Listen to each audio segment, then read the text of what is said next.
Pardon me? Sorry about my hair. Why? It's lovely. In a way. Oh, that's okay. Because we're new to have to play with it. Yes, absolutely. That was strong, a hair and foot fetish on either end of the body. I don't know. So again, we're just going to do some alternating compression. And we're going to press down on one shoulder, just like we did anteriorly.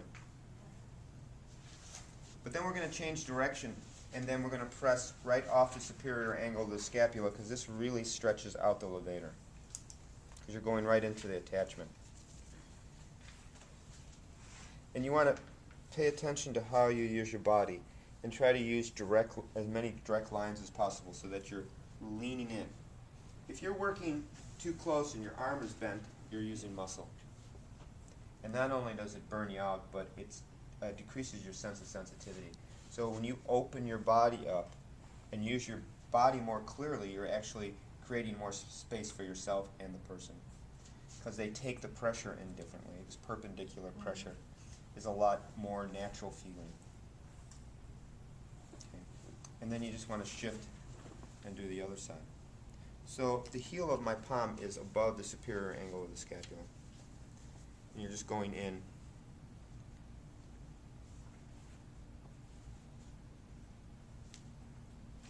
Okay. And then you're going to come down on your knees, and we're going to address the supraspinatus muscle. So we're going to have our thumbs come in, and we're going to do cross fiber of the supraspinatus muscle.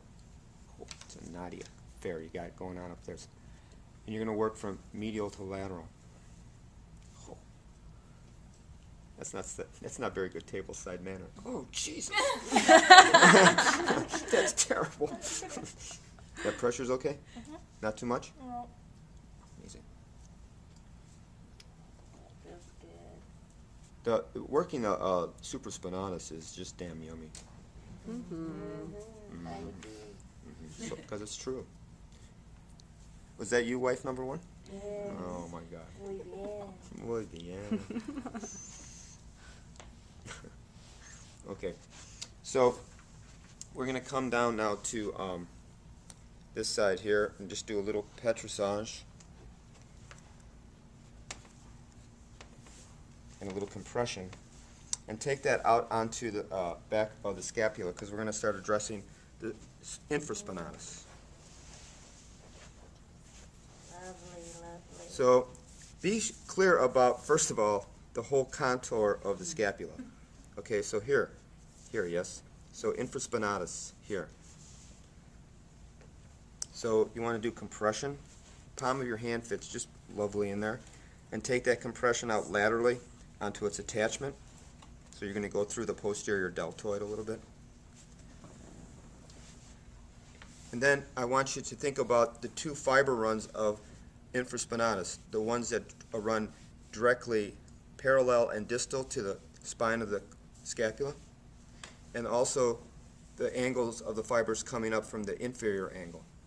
So you can palpate for the spine of the clavicle and go directly below it and address the fiber. Pressure's okay? And then you can change your angle and do cross fiber on the more, would those be oblique or acute? What do you call those, the angle of the I fiber? think that's oblique. Oblique? And this can smart. Pressure's okay still? Yes. Okay. So then you want to take your thumb and feel for, the border of the scapula. Let your thumb go right into the border of the scapula. And then you want to come right above that, and you'll onto the scapula, and you'll feel clearly the lateral border of the infraspinatus. That's what you want to address. So you want to go right into this with pressure, that whole lateral border of infraspinatus. And you want to do cross fiber here. Okay. Then you want to come down, and we're going to address the teres brothers.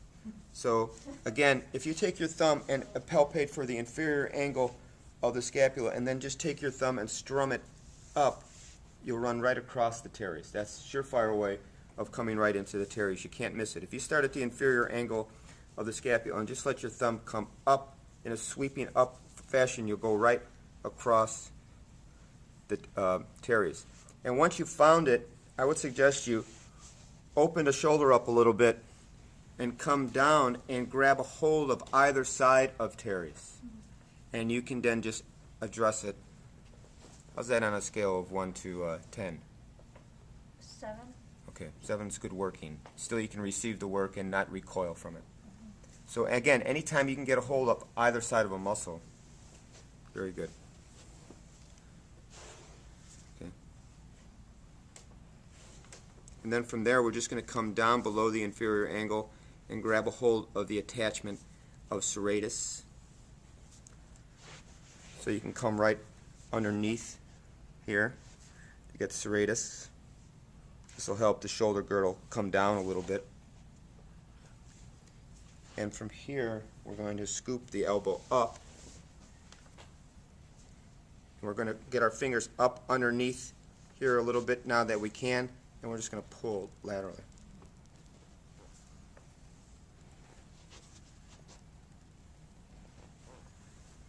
And then we're going to finish by doing some mobilization of the scapula.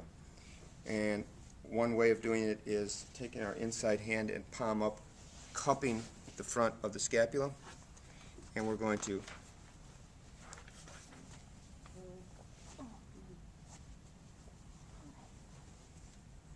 too much? A little bit. It's like pumping, huh? So you want to cup it and then just push down. That really stretches the heck out of it. And then you're going to switch hands and you're going to mobilize it just by pressing in like this. Now sometimes, excuse me, you can, if it's easier, it's just always a little awkward for me, but you can do it a lot easier this way. Across the table. That's a call shot, like how your body functions. Like you can, I usually have to throw a leg up on the table opposite. oh sure, Why not? anytime. That sounded like such a good idea. I wanted to try it right away. And then The pecs as well? it's stretching the pecs, absolutely, Diego. You know, so, and then you want to take your thumb and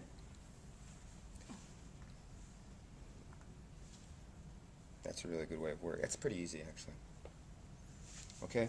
So that's loosening the musculature of the shoulder girdle. But now we're going to go in and do 3 points. Okay? And here's the 3 points. They're in your handout under SI, it's called. Small intestine 9, 10, and 11. Find that? Bless you. Bless you. True shoulder, upper arm, shoe, and heavenly gather. Absolutely.